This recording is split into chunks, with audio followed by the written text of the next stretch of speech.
What's up, everybody? Welcome to another edition of SPADE, the podcast. I'm your boy, Anthony. Just in case you're wondering, to my new subscribers, this is not a podcast or YouTube channel for my YouTube listeners out there, where you learn how to play cards or anything like that. This is a mental health awareness podcast. This acronym SPADE stands for suicide, post-traumatic stress disorder, anxiety, depression, and epilepsy. This channel podcast is dedicated towards the African American community and spreading mental health awareness, because we as African Americans don't like to talk about mental health. So welcome. Now I'm going to go ahead and tell you guys which episode I'm going to put on for my second video on my YouTube channel. This is We Are Not Okay. The first one, if y'all hearing that noise, that's my puppy. Lord Jesus. But I don't know what she's doing. I think she's like trying to get this toy that I took from her. Anyway, let her have it. Anyway, this episode is called We Are Not Okay. And this was featuring the some parents and how they were coping with challenges with their kids during the pandemic, and how they were homeschooling them when there were no children allowed within the schools. This is during the surge of the pandemic. So, and this is actually a really funny episode. I'm going to release this in 3 parts. So this is part 1, and then I'm going to put out part 2 and then the finale. So without further ado, here it is. Stay tuned.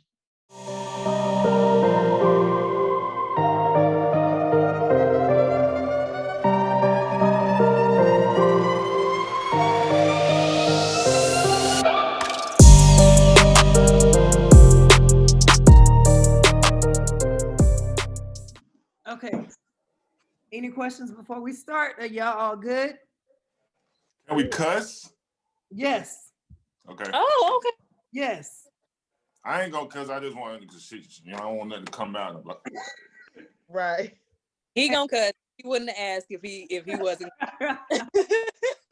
Look, Portia already did it, so she was like, "Excuse me." I'm like, "It's good." Hey, it is what it is. I mean, you know, my channel is about realness, so there's no sugarcoating, no being fake and nothing like that. So it's All right. yeah. Hello, everybody. My name is Anthony Henderson, and welcome to another episode of SPADE, the podcast. I'm glad that you guys have joined me and continue to support me. And I have a whole new panel today, new guest. So this episode is going to speak on parenting and COVID-19. And so I wanted to bring on my parents and get their perspective on how they're dealing with parenting through this pandemic. And so I'm going to introduce to you a brand new cast full of people and all my friends. So I'm going to start with Ronisha. What's going on, girl? How you doing? What's up? What's up? Glad that you are on. So tell everybody who you are. So I'm Ronisha. Everybody since grade school has been calling me Ro. Right. I'm a mother of 3. I like to say I'm a social worker. However, I juggle 2-3 jobs at one time. Gotta feed. I always say 1 job per child because they cost too much anyway. Just out here working, taking care of my kids. I feel you. I feel you with that. Well, welcome to my podcast. I'm so glad that you are on. Thank you. Thank you. Happy to be here. Thank you. Next up, I've got Miss Kiki McDowell. What's going on? Yeah. It's Kiki. No, but hey. Kiki, everybody just knows me as Kiki. That's gonna be the easiest way to pronounce it. Mother of 3 boys, and actually was home for a year during this pandemic. So just now getting back to work, thank you God. Oh, wow. But happy to give my input. Nice. Well, Very happy to give. Well, thank you for coming on. I'm glad to have you on. And now finally I got Thank you. Jordan on. Jordan, what's going on, bro? What's good, buddy? What's good? What's good? What's good with it? Nothing much, man. So tell everybody who you are. I'm sure a whole lot of people know who you are. No, they don't. No, they don't. Jordan Collard, straight out of Spartanburg, South Carolina. I have a daughter. She's 12. I got a preteen. It's my only kid. I do a little distribution work, do a little music, got my own little drink, little entrepreneur, all those good little things, whatever you want to call it. You know, me and Anthony have been friends pretty much my whole life. So, Right. you know, everything, man. Just get to get my input, you know what I mean? I've been a parent about 12 years now. So, you know, I can say whatever I need to say, get my little input. Well, thanks, bro. Thanks for being on. Thanks to all of y'all for being on. Definitely. So I actually wanted to start off. I was reading this article, and basically it was saying that this article in the Journal of the Pediatrics, official journal of the American Academy of Pediatrics, and it was discussing parenting and children during this pandemic. And it said that as the coronavirus disease pandemic spread across the US, they did a little survey in regards to parents and the children with their and how the pandemic affected their physical and emotional well-being. And it said since March 2020, 27% of parents reported worsening mental health for themselves, and 14% reported worsening behavioral health of their children. And then it said the proportion of families with moderate or severe food insecurity increased from 6% before March to 8% afterwards. And then it was saying that worsening mental health for parents occurred alongside worsening behavior health for children in nearly 1 in 10 families, among who 48% reported loss of regular child care. And then 16% reported change in insurance status, and 11% reported worsening food security. So basically what this is saying, that the pandemic has basically taken a toll amongst the parents, to say the least. There's, I'm sure you guys can take a toll on that. So with the first question I wanted to ask you guys is, how are y'all feeling with this pandemic? How is your mental state right now? I can, let's start with you, Kiki. Okay, great. Well, I can honestly say that it has taken a toll mentally, physically. I don't think I've been this tired since I've had a newborn baby.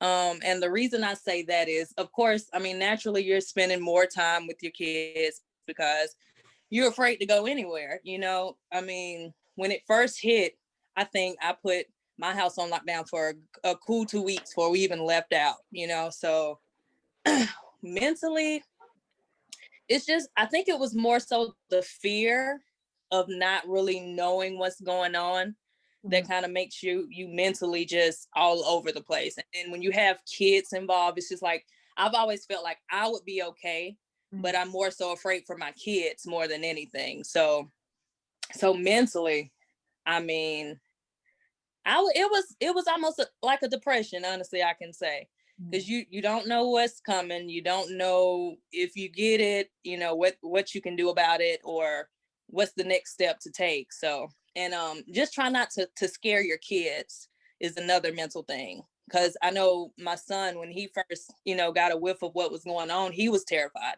He was thinking that, you know, you touch something, you're gonna get it, you're gonna die, was pretty much his mindset. So it mentally just, it drained me in a sense. It was mentally draining for me. Well, for me in this household, it was just mentally draining. But I guess it was a waiting game. And that's something that I hate. I hate just waiting around not knowing what's next, you know? So, but thank God it's now I'm just ready for it to wash on out and let's get back to normal. Right. I'm definitely ready for that. Right. They don't understand. No. Me and my youngest twin had a full meltdown because in my apartment complex they have an entire playground, and he was not trying to hear me that Saturday morning that we normally go to the playground, like why we can't go today. Right. And so like they have the caution tape and everything. Like it was right. We had to talk. I had to recollect him because he was just like not trying to hear that he couldn't go to the playground, and to have a mask on when we go to Walmart, or had a mask on when we go to Family Dollar. Like his brother biting on it. Like it doesn't process. They don't understand the severity, and it's hard, you know, to explain to any child, but especially smaller children. Like they don't it doesn't process. Right. Yeah, 100%. I think my little girl, like, being that she already like 12, is like she like once she started figuring out what it was kind of like it was like with her, like she's so used to being out, being able to do what she wants to do, kind of be able to mingle with friends. They go to Big Air, do this little stuff like that, and like all that just stops out the blue, and like you got to leave school, and now like everybody just got to be at home sitting, and now they on their phones much more, stuff like that. So like it just really like just it really like put her in the mindset of just like I'm bored all the time, but like what am I gonna do? Like of course they don't understand the virus is so new, and as being a parent, it was stuff that we had to learn too. So it's like I'm trying to learn just the same way you trying to learn and stuff like that. So you know, it was just, I guess it was a big it was something that we all had to like to adapt to, and that adaptation from like being able to be out and about to just being closed in, it was tough. It was tough for all of it. It was her, me and my mom, and because and my brothers, they all got kids too. So it's just like everybody had to just like shut down and stuff like that. So I think at the beginning it was a whole bunch of stress because my mom, she usually have my nieces and nephews a lot. So she a little older, so she real worried because she don't know. So it was just so much. Everybody just like worried and stressed because they really don't know. So I say just mentally, it was a stressful thing when it first came about and stuff like that. And we all had to adapt to like really just everything changing just all of a sudden everything has changed. So yeah, stressful. Right. Exactly. So how are you explaining to your kids exactly what COVID is? And I'm sure it's a little difficult explaining to kids that are younger. So how are you explaining to them like the dangers of it, exactly what it is, and how you can be safe, and but also um, letting them know, they don't have to be paranoid or anything like that.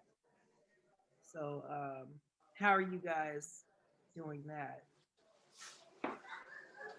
Um, Jordan, Jordan, how are you doing that with your actually your preteen? Well, see, that's what I'm saying. See, like mine older, so like can't just tell them anything. You know, you got to be legit and really like. And with her, like she pay attention to me and what I'm doing, and like so, like as far as me explaining it to her, it's just like it's a new virus and things like that. But as far as wearing the mask, like you have to wear your mask because other people can get it and you can affect other people and things like that. And she understands that, you know what I mean? But at the same time, like it's kind of like it's real crazy because like with us, like you have to like tiptoe the line of like, yes, you need to be safe, but I'm still out here in the world at the same time. Like Right. so like when I'm at work, like I'm like I have to go to like a Balo or Ingles. I'm around people, you know what I mean? But at the same time, I'm telling her when she may want to go somewhere, you can't go because it's not really that safe to be around all kinds of people. So it's like, but you at work doing this, so how you telling me I can't go and do these type of things like that? So it's like it can get real tricky at times, but I think now you know what I mean, like she understand what it is. She take a mask, she got multiple masks now, so she gets it and things like that. I just think more so now it's just more getting her back in school because she ain't going to school at all. She's been doing straight computer, and it's been tough with her as far as trying to like getting that. She need the hands-on learning, and also being at that 12-year-old age, like being able to talk and mingle with friends is very important at that age. So I mean, that's really what it is on that. But yeah, for the most part, just letting her know like, like it is something that's contagious. You gotta be careful. You need to wash your hands, the importance of all those little things like that. And also kind of trying to be that example of like, yes, I have to be out. I'm doing little pop-up shops and things like that with the drink and stuff like that, but I'm always being safe, have my mask and things like that. So, yeah, that's pretty Just much like it. Jordan was saying, they'll call you out. Harmony will call you out, no cap. Like, sis, where is your mask? I be done forgot it in the car. Like, oh, you want me to put my mask on, but where yours is? Exactly. Right. It is. She will call them older ones will call you out. Like I said, if they're looking at you, so if you're not setting the example, making sure you got your mask on, running to this place, that place. Like, well, why I can't go to my daddy? Why I can't? You know what I'm saying? It's like, what you saying? Because they will call you out. Yeah. In a heartbeat. In a heartbeat. Kiki, how do you explain to your children? Well, my oldest is 7. So my two youngest are 1 and 2. So they're not really knowing what's going on. But my 7-year-old, like I said, when it first hit, I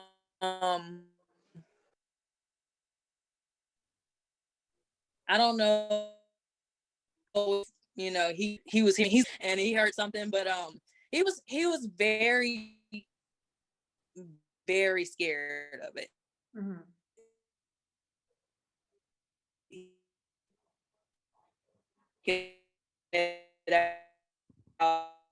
Which we all were, because we didn't know what it was. It's not. Now I have to remind him, like they were saying, you need to wear a mask. You're a child. I know I need to set the example, but when I do as I say and not as I do, yeah, like I'm trying to breathe while I'm driving. You mind your business. But the mask part now, I have to make sure that he wants to wear a mask. I'll walk around with the mask. I think I've dumbed it down a little bit now to where he's not even worried, which I shouldn't have now, because now it's just like, okay, Nick, wash your hands. okay, Nick, don't lick the wall, don't don't do this. Right. End of the day, you know, as far as, you know, just germs in general, they're gonna touch stuff, they're gonna put their hands in their mouth, they're gonna do this and that. But I guess that's just our part as parents. We just gotta be like, hey, I mean, it's still out here, it's still very real. I actually got a COVID test last week, and I was more afraid than anything. It's not that bad. You're gonna be fine. Just like, wow, you know, I'm glad you're not as afraid as you were. It's totally different from them. And like Jordan said, the kids want to see their friends. They want to be in school. They want to be around people their age. And my child is just so bored now. Like this is just not him at all. Right. Ronisha, so your twins are 3. Mm-hmm. So how are they? Do they understand what's going on, or? So when it first hit, we were pointing to like the springtime, the end of summer. So at first, like I said, Princeton was not trying to hear none of it. We go outside, we play ball, we run around. Like, what are you talking about, lady? So it was kind of like they really didn't get it. They really didn't get it until it was time to go back to school. Now, them two had to go back into the school simply because I couldn't do all this. So they have to have their mask on. And I think the routine of being at school, like luckily there's 6 in their class, including them 2. And making that a requirement, hey, mommy can't drop me off unless I got my mask on. So his brother was to the point like, we can't even get out the car. We ain't got our mask on. He was like, hey mom, your mask. So it was like when they went back to school, they knew we cannot get out the car. We have to have these masks on. And so I think going back to school really helped, along with what I was telling them. So now, even now when we go places, and I try to take them outside or just let them play out in the yard because we kind of the only kids in the area. So we don't go to the playground, but just kind of meet them in the middle somewhere. Because like I said, Princeton is huge on throwing football, playing basketball. He need to burn his energy out. So we kind of do hand in hand. Right. I got you. So I wanted to ask you guys this question. How are you guys coping with juggling your work life and your children's academic schedule? Well, let me just start by saying their academic schedule. We didn't learn division how they learn in division. How these teachers teaching these days, I cut Harmony off at the top. Like, look, you gonna have to email her, text her, whatever you got to do, because I can show you how we were taught. Right. But what y'all over there doing, like, it was one day, y'all. It was me, Darius, Stanza. We all on FaceTime. She emailing the teacher like, we were not taught like this. And the way they complete a division problem, it literally takes 30, 45 minutes. It's unnecessary. It is unnecessary. It's the most unnecessary shit I've ever seen in my life. It's ridiculous. It's ridiculous. And like I'm saying, like with AJ, like she's straight with the computer. So like, it's literally like it's a hard way to learn the way they present it with this stuff. Like it's really hard. And like she going into 6th grade, so everything is a lot, harder. The history stuff, the language stuff. Like this ain't no easy stuff that they putting out here. You know what I mean? Right. So it's like without having a teacher like to show you, having that hands-on, like I done had to relearn all this shit. Like it is ridiculous the amount of time I search Google. Like it's taking me like half an hour to almost an hour on this stuff. Like dead ass serious. My head hurting, my brain hurting. Like it's tough. it ain't no way around it. Like, so I'm like, if it's sitting here, it's tough for me to do this. We going through every question. I mean, and yeah, you can It's go hard. through this, like the lesson. It's 10 pages of a lesson that you talking about. You expect me to read and then be able to remember this, take note. It's just like, and like for me it's tough. So it's like I'm putting myself in her shoes as a 12-year-old who just so used to having that, that easy with just a different way of learning. And it's like, I cannot expect this girl to sit in front of this damn computer for 4 hours and just do this work and it be just good and right. You know what I mean? Like, like it's just not a real thing in today's world. Not in today's world. Like, so Yeah. it's a real tough thing, but like the school work and but like, go ahead, I'm sorry. Oh no, you fine. I'm just agreeing. Having a child, well, he's in the 2nd grade, and I feel like I'm so slow. Like I shouldn't have to Google this stuff to realize a 2nd grader. I'm like, I don't know what y'all learning, and I feel. And I told the teacher, I said, when they get the certificates at the end, my name better be on it because I think I've done more work than my 2nd grader. Nigga, these exams, all this shit, like, bro, it's like, bro, this is stressful. Like 55 question, like it's like pack testing all over again. Like, oh God, it's crazy. Wow. So how do y'all feel about the whole It's tough, like logging in process? Like Harmony literally got 10 to 12 alarms. Okay, we got to log back in for math. We got to log back in for language arts. Mommy, I don't understand this. I'm trying. And like it's to the point sometimes where her teacher will hold them accountable. Like if Harmony's late for lunch or something like that. Like, come on. Right. Now that you don't get off and you expect the child to be like, okay, I got to get back on it this time. No, they're still a child. They are. Because when you're in class, you're there to let them know, okay, we're moving to language or we're moving to art. Yeah. And half of the time when I get the emails like, is Nick getting back on? I have to think, is he? Because at this point, I'm done. I'm mentally done. I'm done. I'm not getting back on that mother. It's yeah.